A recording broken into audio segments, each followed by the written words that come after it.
기도하겠습니다. 나는 전능하신 아버지 하나님 천지의 창조주를 믿습니다. 나는 그의 유일하신 아들 우리 주 예수 그리스도를 믿습니다.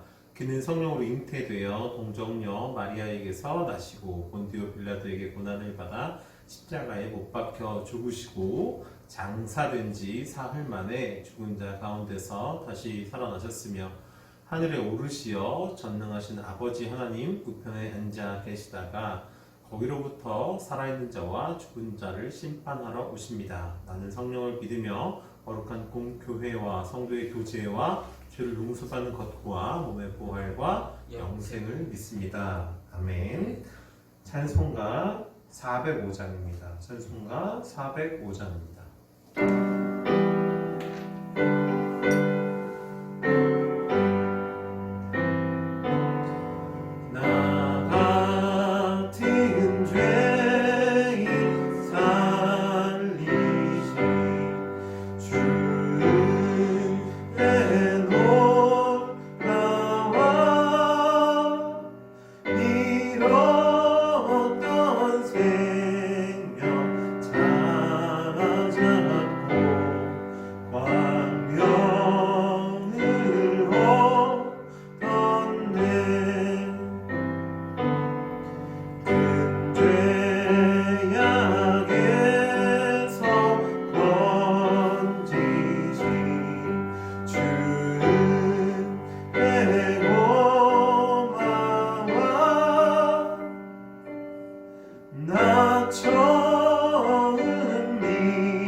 주님께서 우리에게 주신 말씀은 에스겔 33장 10절로 20절입니다.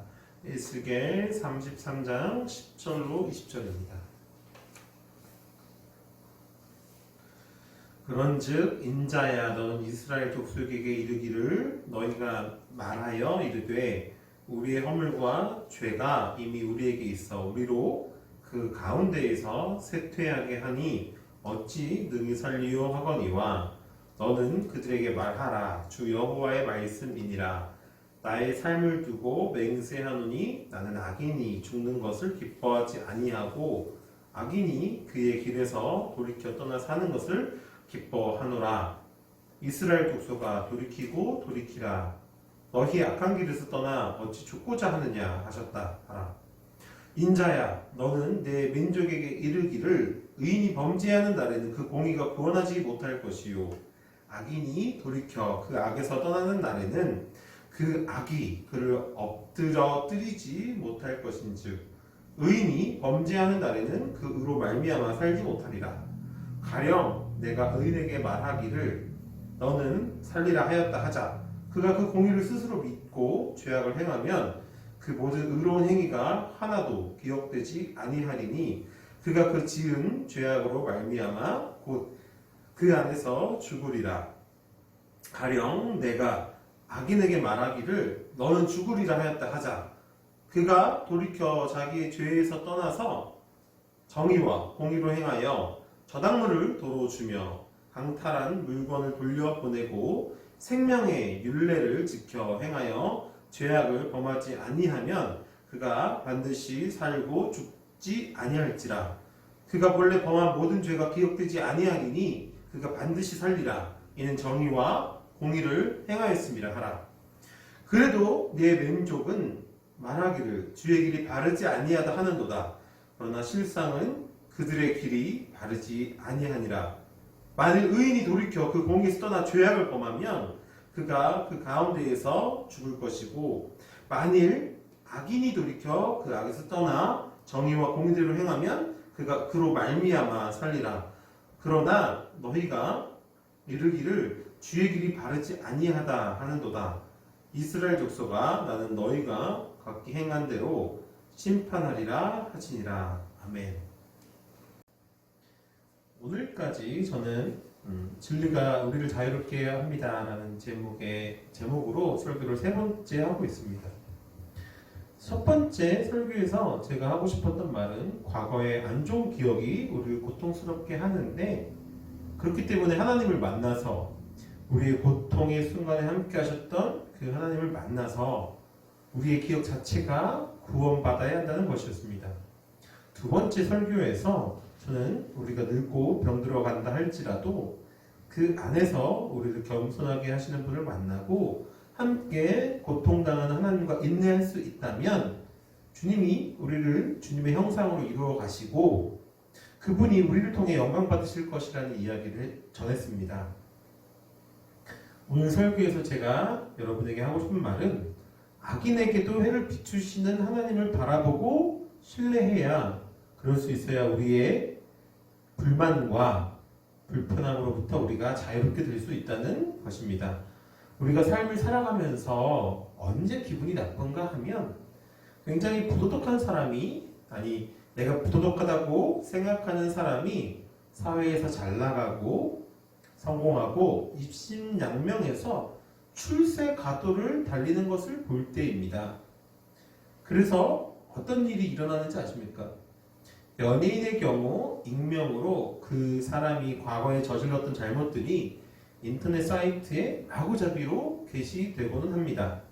그래서 한동안 잘 나가던 연예인이 한순간에 사과문을 올리고 종적을 감추게 되는 일도 비일비재하게 일어납니다. 여기에는 일종의 정의감이 표출되었을 수도 있고, 다른 한편으로는 억울함이 작용했을 수도 있습니다. 너 그렇게 못되게 굴었는데 잘 되면 어떡하냐는 것입니다. 신앙생활을 하다가 질투심 같은 감정을 안 느껴본 사람이 있을까요? 보통 교회 안에서나 잘 아는 신앙인 중에 우리가 질투심을 느끼는 사람은 속된 말로 넘사벽의 인물들이 아닙니다. 얘는 나보다 조금 못난 것 같은데 왜 잘 되지? 저 집사님은 나보다 별론데 왜 사람들이 아끼지? 저 권사님은 나보다 못 배웠는데 하나님이 사랑하시는 것 같아. 이건 불공평하다는 생각이 들어. 되게 이런 식입니다.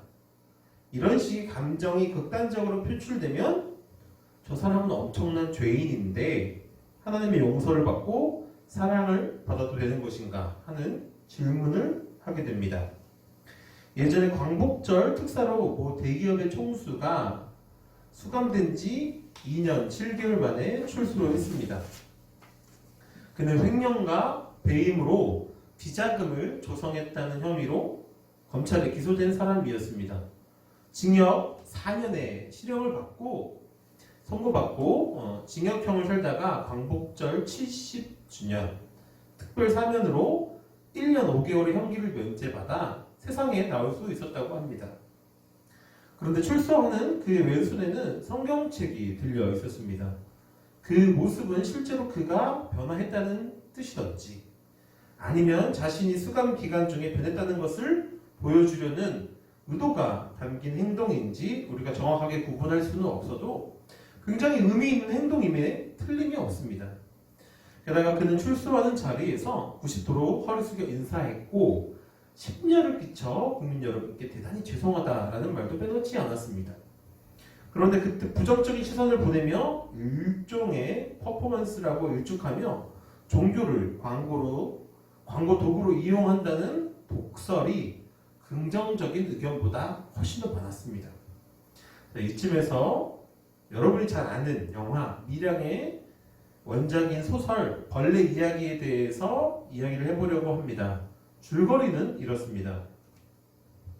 벌레 이야기는 아이를 유괴당한 아버지 입장에서 사건을 서술한 소설입니다. 초등학교 4학년인 아람은 얌전한 성격이지만 성적은 우수한 학생입니다.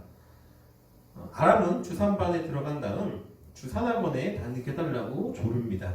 그러던 중 하루는 아람이 집에 돌아오지 않습니다. 아람의 부모는 경찰에 실종 신고를 하게 됩니다. 마을 사람들은 아람이 찾기 운동을 하기 시작합니다. 시간이 지나도 아람의 행적을 찾을 수가 없게 되고 그렇게 아람의 실종은 사람들의 관심에서도 멀어져 갔습니다. 하지만 아람의 어머니는 아람을 찾는 것을 포기하지 않고 거리로 나섭니다. 아람의 어머니는 이웃집 김 집사님을 만나서 절대자인 신에게 매달리기도 합니다.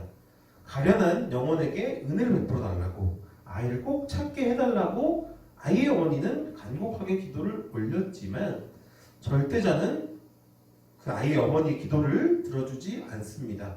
아람이 주산학원 근처의 상가 건물 지하실 바닥에서 참혹한 시체로 발견됩니다. 형사들은 아람의 시체가 발견된 건물을 중심으로 수사를 벌인 끝에 주산학원 원장인 김도섭이 범인이라는 사실을 밝혀냅니다. 범인이 밝혀지자 아이의 어머니는 지옥의 나락으로 떨어지는 절망을 견디지 못하고 속절없이 무너져 버립니다. 그녀는 원망과 분노와 복수의 집념으로 가까스로 몸을 가다듬습니다. 이런 아이의 엄마를 지켜보며 김 집사님은 가능하면 그 김도섭을 용서하고 동정할 수도 있어야 한다. 인간을 마지막으로 심판할 수 있는 것은 오직 절대자뿐이며 사람에게는 오직 남을 용서할 의무밖에 있지 않다. 이렇게 조언해 줍니다. 물론 아이의 어머니는 처음에는 김 집사님의 말을 귀등으로 흘려듣습니다. 하지만 김 집사님의 권유에 그녀는 교회에 나가게 됩니다. 아이의 어머니는 마침내 김도섭을 용서하겠다고 결심합니다. 김도섭을 만나기 위해 교도소를 찾아가는 아이의 어머니. 하지만 뜻밖에도 그녀에게는 김도섭을 용서할 기회조차 주어지지 않습니다. 김도섭은 아이의 어머니에게 이미 주님에게 용서를 받고 구하고 구원도 받아놓으라고 말한 것입니다. 배신감에 치를 떠는 아이의 어머니는 솔직하게 속내를 밝힙니다. 그래요. 내가 그 사람을 용서할 수 없었던 것은 그것이 싫어서라기보다는 이미 내가 그러고 싶어도 그럴 수가 없게 된 것 때문이었습니다.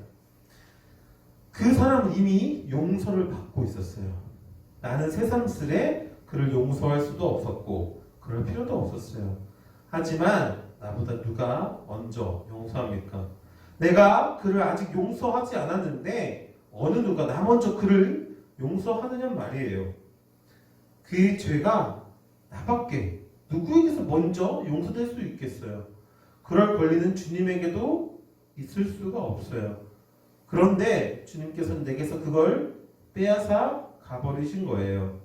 나는 주님에게 그를 용서할 기회마저 빼앗기고 만 거란 말이에요. 내가 어떻게 다시 그를 용서합니까?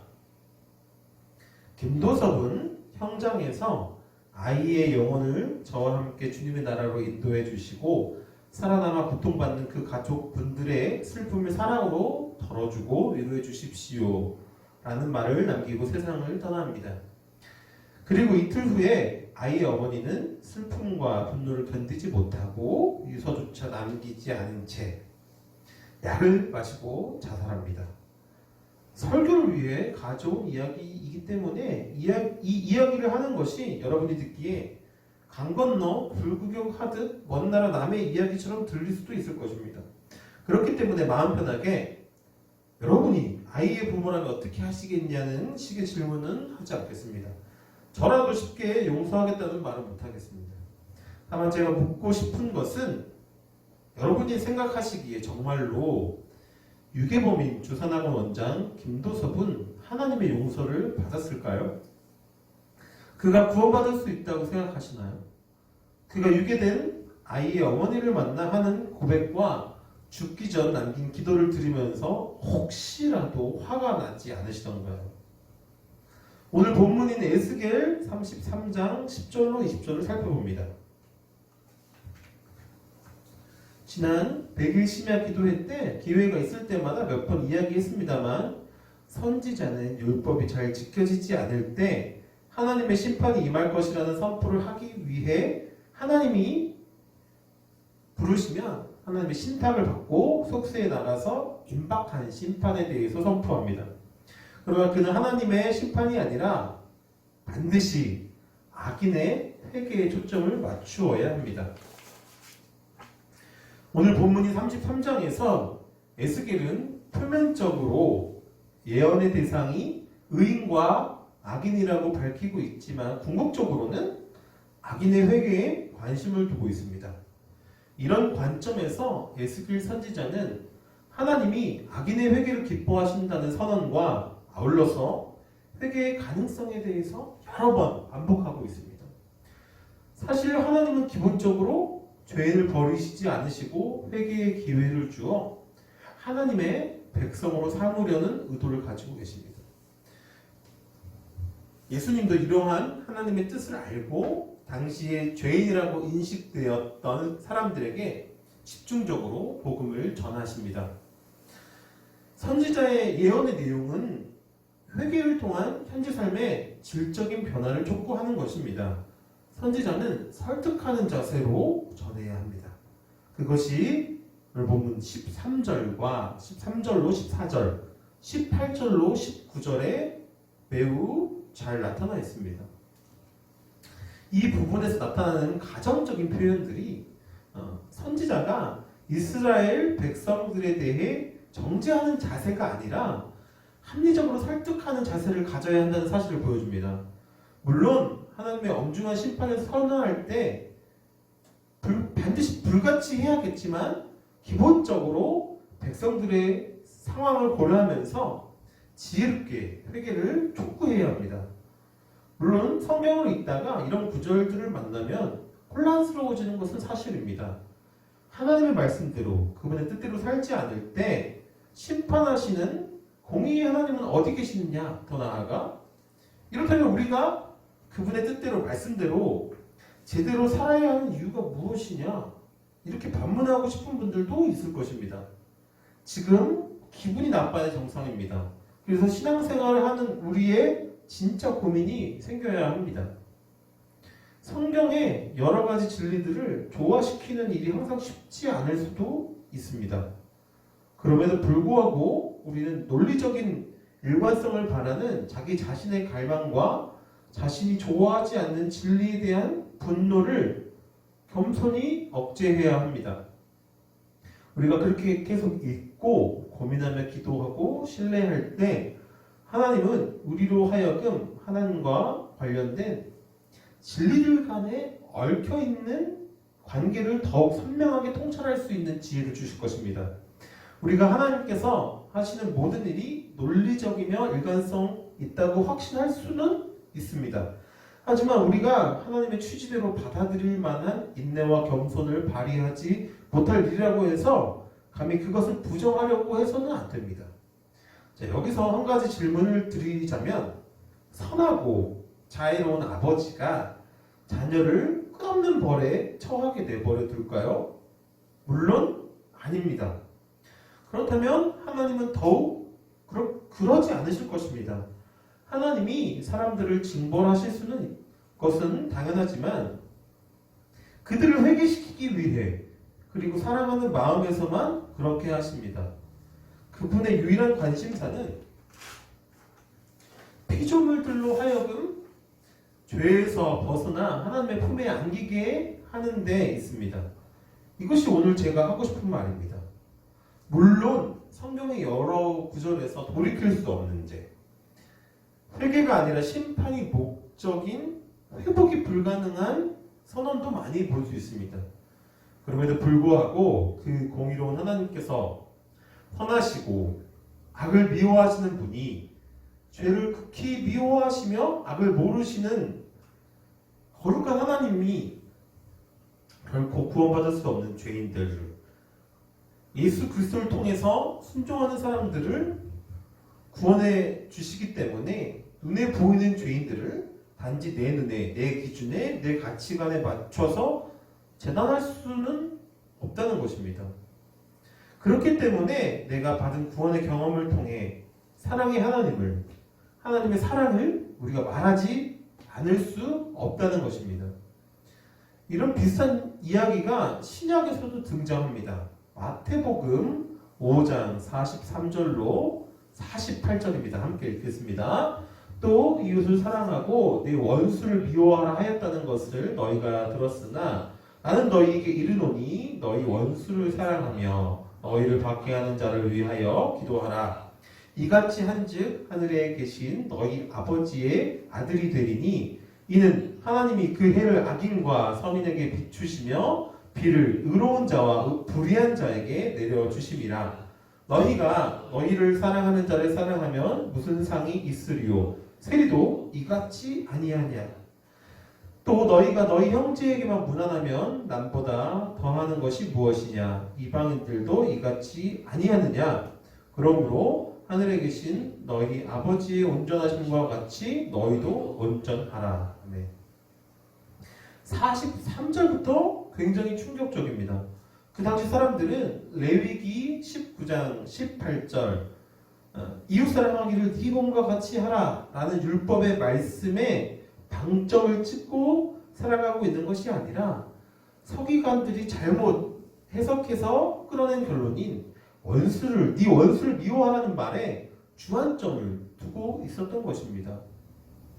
율법에는 오히려 원수를 갚지 말며 동포를 원망하지 말라고 되어 있었었는데 이런 식으로 곡해되어 적용되고 있었던 것을 예수님께서 바로잡으시고 하나님 나라의 백성이 되어서 이 땅에서 내 제자가 되어 살아가려면 그 율법의 정신대로 잘 지키라는 것입니다.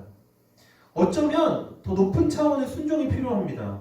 이웃을 사랑하는 것조차 힘이 드는데 원수를 사랑하라고 그 사람을 위해서 복을 빌어 줄 수 있어야 너희가 이미 온 그리고 앞으로 다가올 그 하나님 나라의 백성이 될 수 있다고 말씀하고 계시기 때문입니다. 여기까지만 해도 뭔가 기분이 나빠지는데 그럭저럭 많이 들어본 말이니까 어느 정도 참을 수 있습니다. 원수도 사랑하라. 우리가 교회 다니면서 좀 많이 들어봤습니까? 실천을 안 해봐서 그렇지 교회에 다녀도 싫은 것은 싫은 것이고 싫은 사람은 잘 안 바뀝니다. 뒤이어 나오는 구절이 우리를 더욱 화나게 만듭니다.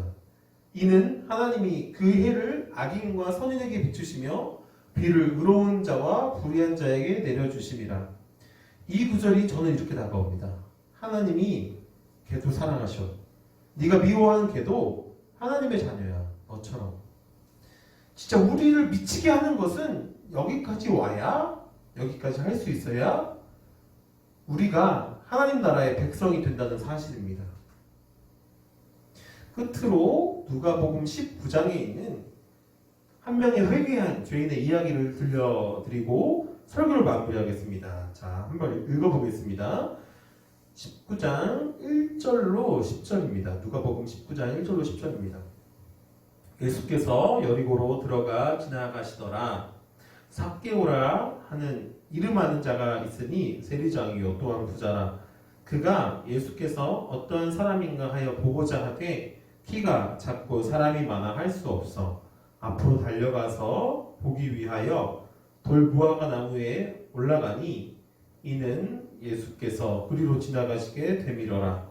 예수께서 그곳에 이르사 쳐다보시고 이르시되 삭개오야 속히 내려오라. 내가 오늘 내 집에 유하여하겠다 하시니 급히 내려와 즐거워하며 영접하거늘 무사람이 보고 수군거려 이르되 저가 죄인의 집에 유하러 들어갔도다 하더라.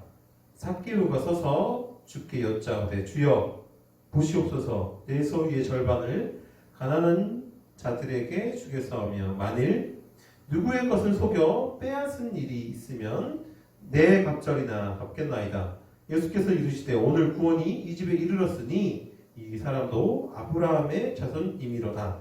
인자가 온 것은 잃어버린 자를 찾아 구원하려 함이니라. 아멘. 나는 부자입니다. 괜찮은 직장에 다니고 있고 가진 것은 어느 정도의 돈이 다인 중산층의 남자입니다. 사는데 큰 불편함이 없고 가정도 화목하고, 그런데 한 가지 살면서 기분 나쁜 게 있는데 사람들은 내가 로마를 위해 일한다고 나를 욕합니다. 물론 내 앞에서는 못하지만 내가 없을 때 수군거립니다. 내가 길에 다닐 때는 내 뒤에 대고 손가락질을 하기도 합니다. 속마음은 자기들도 부러우면서 말입니다. 사람들이 욕할 때마다 내 기분이 더 나쁠 때마다 나는 더욱더 열심히 일합니다. 열심히 일하고 나면 기분이 한결 나아집니다. 그렇습니다. 나는 친구가 없는 왕따입니다. 돈이 많고 하는 일도 괜찮고 가정도 평화로운데 가끔은 조금 외롭고 쓸쓸합니다. 그렇게 별일 없이 잘 살고 있던 어느 날 우리 동네에 요즘 가장 유명한 나자렛 예수라는 사람이 왔다고 합니다. 소문에는 세리와 죄인의 친구라고 했던 것 같습니다. 원래 하는 일은 가구를 만들어 파는 사람인데 몇 년 전부터 사람들을 모아놓고 성경도 가르쳐주고 병도 고쳐주고 밥도 준다고 합니다. 소문을 듣고 나도 그가 어떤 사람인지 궁금했었는데 우리 동네에 슈퍼스타가 온다고 하니까 한번 보고는 싶습니다. 일하다 말고 밖이 시끄럽습니다. 그 사람이 온 것일까요? 나갈지 말지 갈등을 하다가 시끄러운 소리가 나는 밖으로 나가봅니다. 그런데 사람이 너무 많이 몰려온 것 같습니다. 나자렛 예수라는 사람이 온 것은 맞는 것 같은데 그 사람이 잘 안 보입니다. 어떻게 해야 할지 고민입니다. 그냥 일터로 돌아갈까? 그런데 그러면 나중에 후회할 것 같기도 하고, 사실 저는 키가 보통 사람들보다 조금 작습니다. 아니 많이 작습니다. 그래서 어렸을 때 별명이 땅꼬마였습니다. 그래서 키가 작은 것은 항상 이렇게 내게 불편함과 스트레스를 줍니다. 그 스트레스와 사람들의 놀림이 쌓여 콤플렉스가 되었습니다. 생각해보니 그렇습니다. 일단 높은 곳에 올라가서 저 유명한 스타의 얼굴이라도 보고 다시 일터로 돌아가야겠습니다. 그런데 이런, 불러봐도 올라갈 만한 것이 없군요. 저기 돌 무화과 나무가 보이는데 급한 대로 저기라도 올라가야겠습니다. 나무에 올라와서 일단 그를 찾았습니다. 어라, 내가 올라온 나무 근처로 나자렛 예수가 지나갑니다. 어라, 그와 눈이 마주쳤습니다. 그가 내 쪽으로 다가옵니다. 그러고는 뭐라고 말합니다. 삭개오야, 어서 내려와라. 내가 오늘 네 집에서 식사를 하고 잠을 잘 것이다. 어라, 나에게 하는 말인 것 같습니다. 부탁하는 것인가? 괜히 나무 위로 올라와서 주목받게 생겼습니다. 내 이름이 삭개오입니다. 내가 태어나고 얼마 후에 부모님이 한평생 의롭고 순수하게 살라는 의미로 이름을 이렇게 지어주셨습니다. 내 이름이 너무 멋진 것 같지 않습니까? 이름처럼 의인으로 살고 싶은데 먹고 사는 일이 만만치가 않네요. 내가 하는 일은 사람들에게 세금을 걷어서 로마 당국에 전달하는 일입니다. 로마에서 따로 내 월급을 주지 않기 때문에 먹고 살기 위해서 로마에 바치는 돈과 사람들에게 걷는 세금 사이의 차익을 챙기는데 이게 나를 부자로 만들어줬고 이렇게 남부럽지 않게 살게 해주었습니다. 그런데 가끔은 양심에 찔리기도 하고 이름값 못하고 살고 있구나 하는 자괴감이 들기도 합니다. 제 말이 길어졌군요. 일단 나무 밑으로 급하게 내려와서 나자렛 예수라고 하는 사람 앞에 섰습니다. 이 사람이 오늘 자기와 같이 다니는 사람들과 함께 내 집에서 오늘 밤 잠을 자고 간다고 한 것 같은데 제가 맞게 들었던 것 같습니다. 그런데 이 사람 내 이름을 어떻게 알지? 궁금합니다. 잘 곳이 없어서 남들에게 물어보다 누군가한테 내 집이 좋다는 것을 들었나? 그래도 슈퍼스타가 내 집에 온다고 하니 더 생각할 여유도 없이 오늘 처음 본 그 사람들과 함께 집으로 가고 있습니다. 그런데 주위에서 날아오는 못마땅해하는 시선이 느껴집니다. 사람들이 자꾸 뭐라고 수근거립니다. 잘은 안 들리는데 나자렛 예수가 죄인들과 어울린다 하는 이야기인 것 같습니다. 나를 가리켜서 대놓고 죄인이라고 하는 것 같습니다. 슈퍼스타가 우리 집에 온다는 사실이 기분이 좋기는 하지만 그래도 이런 날까지 이런 소리를 들으니 속이 상합니다.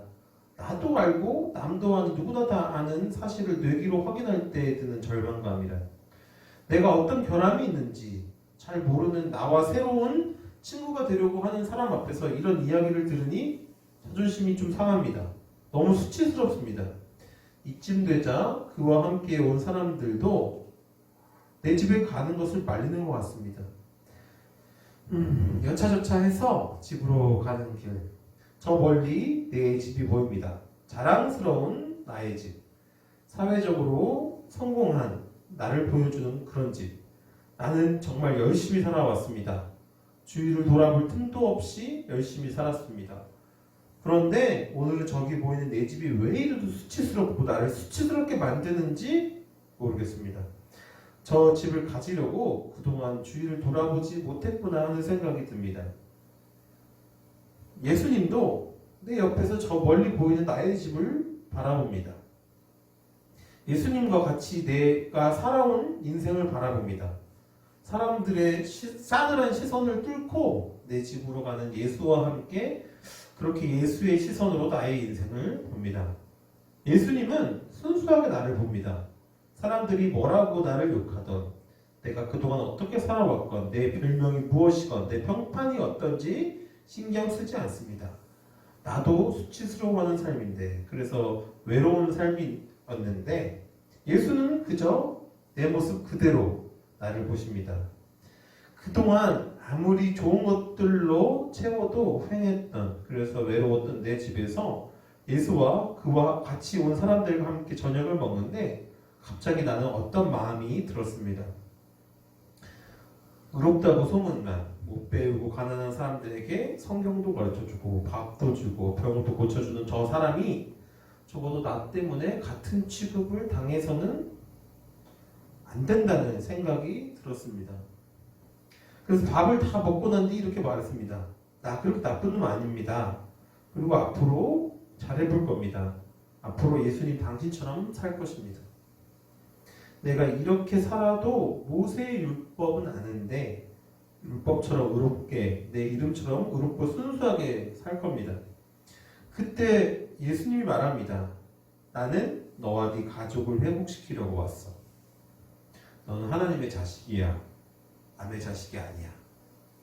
그 이야기를 듣고 나도 아브라함의 자손이구나 하고 깨닫습니다. 저분이 나를 의롭다고 해줍니다.